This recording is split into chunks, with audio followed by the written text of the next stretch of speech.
45वे तालुकास्तरीय विज्ञान प्रदर्शन सोमवारपासून श्री शाहूकुमार भवन गारगोटी या ठिकाणी संपन्न होत आहे।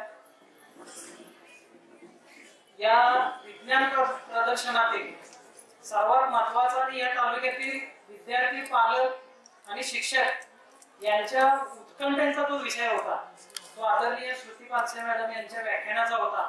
पण अनेक लोकांचे फोन्स कधी आहे, केव्हा आहे, आम्ही येणार आहे असे आवर्जून फोन येत होते। खूप उत्कंठेने मॅडम आपल्याला ऐकण्यासाठी इतक्या मोठ्या संख्येने विद्यार्थी, पालक आणि शिक्षक जमलेले आहेत। या व्याख्यानाच्या प्रसंगी व्यासपीठावर उपस्थित आदरणीय मोमीन साहेब, आमच्या गट विकास अधिकारी आदरणीय परीट मॅडम, आमचे गट शिक्षण अधिकारी आदरणीय चौगले साहेब, आमचे मित्र आणि डायरेक्टचे ज्येष्ठ अभिव्यक्ता राजेंद्र कांबळे सर, विद्यापीठ कर्मचारी प्रतिनिधी माननीय दीपक खोत साहेब, या प्रशालेचे ज्यांनी ह्या विज्ञान प्रदर्शनाची धुरा अत्यंत नेटकेपणाने सांभाळली ते आदरणीय मोरस्कर सर, उपस्थित सर्वच शिक्षक, पालक, विद्यार्थी बंधू भगिनी आणि मित्रांनो, खरं तर बुदरगड शिक्षण विभागाचा वेगवेगळ्या उपक्रमांसाठी आपल्या सर्वांना माहिती आहे की जिल्ह्यामध्ये नव्हे राज्यामध्ये एक आदराने उल्लेख केला जातो। मुळात हा मौनी विद्यापीठाचा जो परिसर आहे तो घडवण्यामध्ये ज्यांनी सिंहाचा वाटा उचललाय ते डॉक्टर JP नाईक यांचा सर्वात प्रथम उल्लेख करणं हे महत्वाचं मी मानतो। कारण त्यांनी ज्या दृष्टीने हे विद्यापीठ निर्माण केलं त्या विद्यापीठामध्ये घडलेलं तुमच्या आणि माझ्यापैकी बरेच जण विद्यार्थी आहोत आणि त्यामुळे त्यांच्या विचारांचा आणि कृतीचा वारसा हा पुढे घेऊन जाणं, समाजासाठी एक दिशादर्शक काम करणं ही तुमची आणि माझी जबाबदारी आहे। आणि त्या अनुषंगाने बुदरगड शिक्षण विभाग हा जे उपक्रम राबवतो ते वेगवेगळ्या क्षेत्रामध्ये, शिक्षण क्षेत्रामध्ये बेसिक काही काम करेल अशा प्रकारचे असतात। त्याचा उद्देश काय आहे तर डॉक्टर JP नाईक साहेबांनी एक शिक्षकांच्या संदर्भात 2 प्रश्न उपस्थित केले। जरा शिक्षक मित्रांनी जरा काळजीपूर्वक ऐका। इथे असा पहिला प्रश्न असा विचारतात, ज्ञानोपासनेशी, विद्यार्थ्याशी, शिक्षणाशी व समाजहिताशी स्थिर बांधिलकी असलेले शिक्षक आपल्यामध्ये किती आहेत? आता असं वाटू शकतं या व्हॉट्सअपच्या जमान्यात मी सोडून असं कोणीच नाही, मी सोडून असं कोणीच नाही अशा भ्रमात आपण सगळे आहोत। त्यामुळे हे आत्मपरीक्षण करण्यासाठी हा प्रश्न आहे की मुळात ह्या सगळ्याची बांधिलकी आपली किती आहे। दुसरा प्रश्न ते विचारतात असा आपल्याला की आपल्या पुढे ज्या शैक्षणिक आणि सामाजिक समस्या वाचून उभ्या आहेत त्यांना समाधानकारकपणे तोंड देण्याची एक शिक्षक म्हणून आपल्यामध्ये क्षमता किती आहे। म्हणून हा जो व्याख्यानाचा कार्यक्रम आहे तो क्षमता बांधणीचा, विद्यार्थ्याकडे पाहण्याच्या दृष्टिकोनाची क्षमता बांधणी व्हावी यासाठी आहे। मेंदूशी मैत्री आपल्या तालुक्यामध्ये उपक्रम राबवण्यापर्यंतचा जो प्रवास आहे तो कशा पद्धतीने झाला तर ते मी थोडक्यात सांगतो की 4 वर्षापूर्वी महाराष्ट्र शासनानं 22 जून 2015च्या शासन निर्णयानं प्रगत शैक्षणिक महाराष्ट्र धोरण राबवलं आणि त्याच्यामध्ये रचनावादी कन्सेप्ट आली। तर रचनावाद शिक्षकांना समजून सांगत असताना तालुक्यातील मॅडम 550 शिक्षकांच्या समोर मी 3.5 तास सुमारे त्यावर बोललेलो आहे की नेमका आतापर्यंत D.Ed. आणि M.Ed.च्या अभ्यासक्रमामध्ये मेंदू हा अवयव दुर्लक्षित, त्याची रचना काय आहे, त्याचे कार्य कसं चालतं, त्याची क्षमता काय आहे, तर हा प्रचंड दुर्लक्षित विषय आहे असं मला जाणवलं। कारण मी स्वतः D.Ed. झालेलो आहे, 4 वर्षाचं स्पेशल B.Ed. झालेलं आणि त्यामुळं आणि शाळेमध्ये तुमच्या कामाचं किंवा मी काम करताना मेंदू दुर्लक्षूनच आपण काम करतो आणि त्यामुळं रचनावाद मांडताना डॉक्टर रमेश पानसे साहेबांचे विचार की आपण जे म्हणजे तिथं माझा पहिला भ्रम हा गळून पडला की मी मुलांना शिकवतोय हा भ्रम तिथं दूर झाला। मुलं फक्त शिकत असतात, म्हणजे मी जे आता काही बोलतोय ते मी काही तुम्हाला शिकवत नाही, मी माहिती सांगतोय, त्या माहिती आणि तुमचा पूर्वानुभव याच्या आधारे इथं ज्ञानाची निर्मिती होते। हा डॉक्टर रमेश पानसे साहेबांचा विचार मला पटला आणि मी शिकवतोय हा अहंकार माझा गळून पडला आणि तिथून मग मुलांच्या व्यक्तिमत्वाकडे, मुलं शिकतात याच्याकडे जास्त फोकस प्रशासकीय यंत्रणेनं असेल किंवा माझ्या शिक्षक बांधवांनी असेल द्यावा यासाठी काम सुरू झालं आणि मग रचनावाद समजून घेतला. त्यानंतर अच्युत गोडबोलेंचं मनात पुस्तक आलं.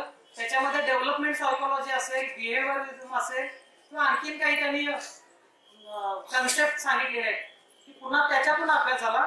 पुन्हा आजच्या कार्यक्रमाचे जे अध्यक्ष आहेत आदरणीय मोमीन साहेब, त्यांनी सुद्धा एक सुंदर पुस्तक लिहिलेलं आहे, मन स्वस्थ तन स्वस्थ. जरूर संग्रही बाळगावं आपण सर्वांनी. त्यांच्या पुस्तकातला एक उतारा मी वाचवतो ज्यामुळे मी पुन्हा मुलांच्याकडे आणखी जास्त आकृष्ट झालो मुलांना समजून घेण्याच्या दृष्टीनं. ते काय म्हणतात बघा, मुलांमधील वर्तणुकीच्या समस्याचे प्रतिबंधन करण्यासाठी पुढील गोष्टी लक्षात ठेवा. मुलाला जसे वाढवले जाते तसे ते शिकते. म्हणजे मी जे पेरणार आहे ते उगवणार आहे. मुलावर सारखी टीका केली तर ते इतरांस तुच्छ लेखण्यास शिकते.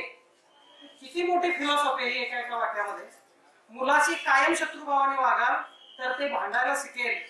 मुलाची सारखी टर उडवाल तर ते भांडायला शिकेल. तुम्ही त्याला सारखेच लाजवाल किंवा खजील कराल तर आपण स्वतः दोषी आहोत असे त्याला वाटायला लागेल. तुम्ही त्याच्याशी सहमतीने वागाल तर ते शोषित होणे शिकते. मुलाला उत्तेजन द्याल तर त्याच्यात आत्मविश्वास निर्माण होतो. अशा खूप सुंदर सुंदर गोष्टी त्यांनी लिहिलेल्या आहेत निरीक्षण. हे म्हणजे अक्षरशः बायबल, कुराण, गीता आहे आपल्या शिक्षकांसाठी मुलाला समजून घेताना हे विचार. त्यामुळं आणि पुन्हा मग लोकसत्ताला मी नियमित वाचत आहे आणि त्याच्यामध्ये मला ज्यावेळी मी क्रमशः 2-3 महिने मॅडमांचे लेख वाचले त्यावेळी लक्षात आलं की मुलांच्या व्यक्तिमत्वाचा आदर करण्याच्या दृष्टीनं हे सगळं समजून घेणं आपल्या शिक्षकांनी गरजेचं आहे. म्हणून मग त्या लेखांचं संकलन केलं मॅडम आणि 30 जुलै अखेरपर्यंत जे लेख आले ते लेख आपल्या सर्व शाळांच्या मध्ये प्राथमिक माध्यमिक ते पोहोचवलेले आहेत. परिपाठाला त्याचं वाचन होतं की जेणेकरून जी वाचन संस्कृती कमी झाली आपल्यात. परिपाठाला सगळे शिक्षक असतात, विद्यार्थी असतात आणि आमचे तज्ञ शिक्षक ज्यांची आम्ही कार्यशाळा घेतली ते शिक्षक तिथं वाचन करतात आणि त्याच्यावर थोडंसं स्पष्टीकरण करतात की जेणेकरून तो विषय सगळ्यांच्या पर्यंत पोहोचेल. अशा पद्धतीचं नियोजन केलेलं आहे. हे वाचल्यानंतर म्हणजे माझ्या सुद्धा अनेक कन्सेप्ट की मी एक पालक म्हणून किंवा आमच्या व्हिडिओ मॅडम सुद्धा आहेत स्वतःच्या मुलांचं चर्चा होते त्यांची माझी कधी की माझं काय चुकतं एक वडील म्हणून किंवा एक शिक्षक म्हणून काय काय चुकत होतं हे सगळं मला समजायला लागलं. आज इथं कदाचित माझा मुलगा आहे तुमच्यामध्ये पण हे सगळं वाचल्यानंतर मी जे त्याच्याशी वागलो आणि त्याचा सगळ्यात मोठा गुन्हेगार कोण असेल तर तो मी आहे असं मी खेदानं म्हणू शकतो. कारण त्याला शिस्त लावण्यासाठी त्याच्या अनेक निरागस चुकांच्यासाठी मी त्याच्यावर इतके शाब्दिक अत्याचार केले, त्याला उन्ह काढले. ही सगळी जाणीव झाली मॅडमांच्या लेखांच्या मध्ये. त्यामुळं तुमच्या सर्वांच्या समोर मी त्याची माफी मागायला काहीच हरकत नाही. खरं गरजेचं आहे ते.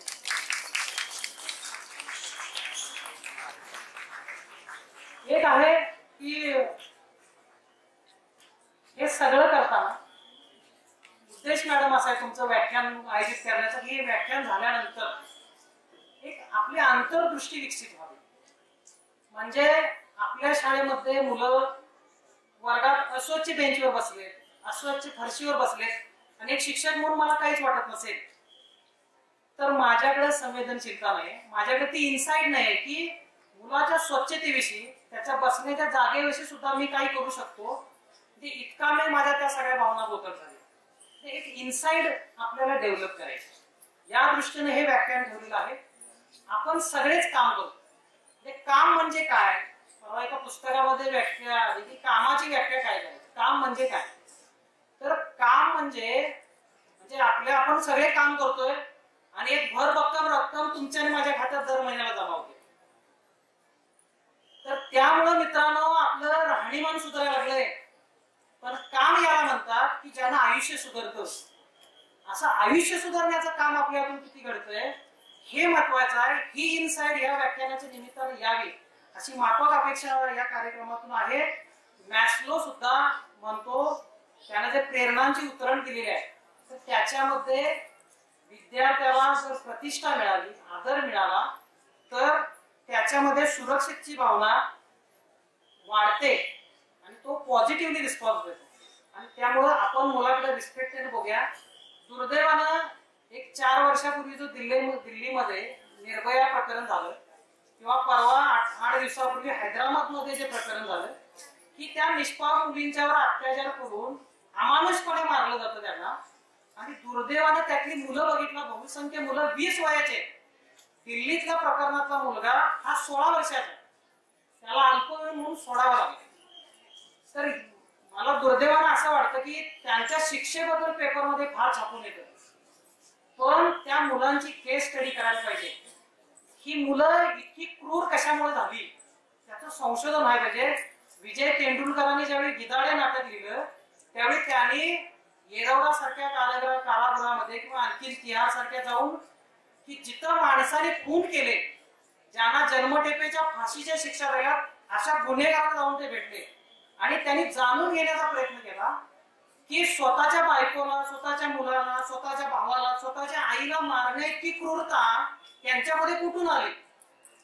तर इतकं ज्या आईचं गुणगान गाणारी ही संस्कृती आहे, स्त्रियांचा उदो करणारी जी संस्कृती आहे, त्याच्यामध्ये स्त्रीला इतके अमानुषपणे मारणारं प्रॉडक्ट कसं जन्माला आलं याचं संशोधन कुठं होत नाही. मला खात्री आहे जर असं संशोधन झालं तर ही जी सगळी पोरं आहेत यांच्या व्यक्तिमत्वाला सतत नकार मिळालेला असण्याची शक्यता आहे, त्यांच्या आई वडिलांकडून, त्यांच्या शिक्षकांच्याकडून किंवा ते जर राहतात त्या परिसरातून हे नक्कीच बाहेर पडेल असं मला वाटतं. म्हणून माणसाच्या व्यक्तिमत्वाला आदर देऊया. महानुभाव पंथामध्ये, वारकरी पंथामध्ये एकमेकाच्या पाया पडतात. का पडतात माहित आहे? तर माझं मी पण मी दुसऱ्याच्या पायावर ठेवायचं असतं आणि त्यानं त्याचं मी पण माझ्या पायावर ठेवायचं असतं. हे खूप चांगलं आहे, हे व्हायला पाहिजे. एकमेकाच्या जर व्यक्तिमत्वाचा रिस्पेक्ट दिला लहान मुलाचा तर भविष्यात असा एकही मुलगा तयार होणार नाही की जो वाईट कृत्य करेल. म्हणून लहान मुलांच्या व्यक्तिमत्वाला आदर करणं हे किती गरजेचं आहे हे ह्या काही प्रकरणावर तुमच्या लक्षात येईल. आणि इतक्या चांगल्या हेतून मॅडम आम्ही तुमचं व्याख्यान ठेवलंय की आम्ही इथं सगळे उपस्थित पालक, शिक्षक की भविष्यामध्ये मुलांच्या व्यक्तिमत्वाला इतका आदर करू की तो फ्रँक सिजेक नावाचा शिक्षण तज्ञ आहे, तो काय म्हणतो बघा, मूल ज्या सृजनशील कृती करते त्यातील सगळ्यात सुंदर गोष्ट म्हणजे मुलाकडून होणाऱ्या चुका. या चुका मला खूप निरागस वाटतात. ह्या सगळ्या निरागस चुका मुलाच्या संवेदनशीलपणे, प्रेमळपणे, मुरारी बापू म्हणतात मूल जर शाळेत रडायला लागलं तर शिक्षकाला कळलं पाहिजे की आता मला याची आई होण्याची गरज आहे.